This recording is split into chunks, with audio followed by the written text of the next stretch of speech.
জঙ্গিপুর পৌরসভার ঠিক পাশেই ব্যস্ততম রাস্তার ধারে হঠাৎ ট্রান্সমিটারে আগুন।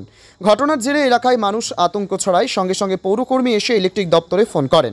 ফোন পেয়ে সঙ্গে সঙ্গে ইলেকট্রিক গাড়ি এসে ট্রান্সফরমারের আগুন নিয়ন্ত্রণে আনার চেষ্টা করেন, কিন্তু বারবার কেন ওই একই ট্রান্সমিটারে আগুন লাগছে তার কোনো সদুত্তর দিতে পারেননি electric office.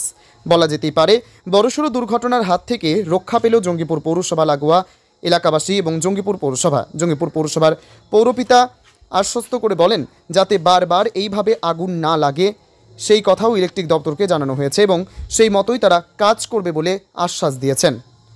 Bureau report, STV news, সময়ের সাথে সত্যের সন্ধানে।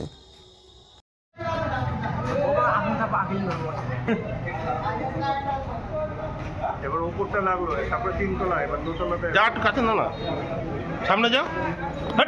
ঠিক আছে, ট্রান্সফরমার হঠাৎ করে আগুন ধরে গেছিল। বর্তমানে পরিস্থিতি নিয়ন্ত্রণে। এর আগেও তিনবার হয়েছে। তো ইলেকট্রিক দপ্তর পরিমাণটা কম ছিল, এবার অতিরিক্ত হয়েছে, কিন্তু ইলেকট্রিক অফিসের কোনো হেল্প সেরকম দেখতে পাচ্ছি না। তো কোন জায়গাটা এটা লেগেছিল? কোন জায়গাটা? পাকুড়তলা একদম পৌরসভার পাশে। এর আগেও তো 2-3 বার লেগেছে, কিন্তু সেরকম হয়নি। এটা অতিরিক্ত হয়েছে, একদম পুরো দেখতেই পাচ্ছি, পুরো একদম ছায়ে ভর্তি হয়ে গেছে। দুটো স্প্রে করার পর মোটামুটি এখন আগুনটা নিয়ন্ত্রণে এসেছে। কটা ট্রান্সফরমার আছে এখানে লাগানো? মোট 3টে। বড় ধরনের দুর্ঘটনা তো ঘটে যেতেই পারছে। আশেপাশে যদি সেরকম কিছু থাকতো, কোনো বসতি থাকতো, একদম জ্বলে মানে খারাপ হয়ে যেত। একাধিকবার তো পাড়ার থেকেও জানানো হয়েছে, বলছে তো কোনো রকম আগে দেওয়া হয়েছিল, তার কোনো সদুত্তর পাইনি। আপনার নাম? আমার নাম প্রণবেশ চন্দ্র সরকার। বাড়ি এখানে পাশে।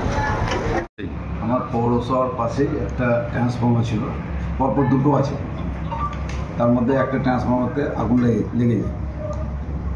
সে দাও করে জ্বলছিল এবং আমার পৌরসভাতে যে ফায়ারের ইগুলো ছিল ওগুলোতে কিছুটা মানে নিভিয়েছিল।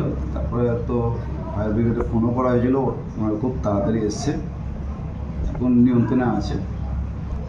এর আগেও তো আগুন লেগে যাওয়ার ঘটনা ঘটেছে এবং এত মানে দ্রুততম রাস্তা এবং জনবহুল এলাকা যদি বাস্ট হয়ে যায় ভালো মতো কাজ না করা, তাহলে তো বড় ক্ষতির সম্মুখীন হয়ে গেল না। আমি বলি এবার আমরা যেহেতু পৌরসভার পাশেই থাকছি, আমি পৌরসভার লোককে বলবো কি যাতে ভালোভাবে করে, ভালোভাবে দেখে নেয়, যাতে ফায়ারটা না হয়। ফায়ার হলে কিন্তু আগুন ধরবে ওটা। তো আমি ইলেকট্রিসিটি যারা আছে তারাকে বলে দিয়েছি যাতে ভালো করে রিপেয়ারটা করে দেয়, যাতে ফায়ারটা না হয়।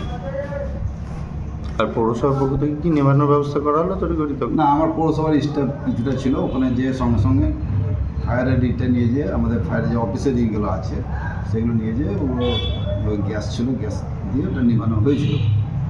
তবুও আস্তে আস্তে মানে ধোঁয়া হচ্ছিলো, সেই ধোঁয়াটায় ফায়ার ব্রিগেড এসে তখন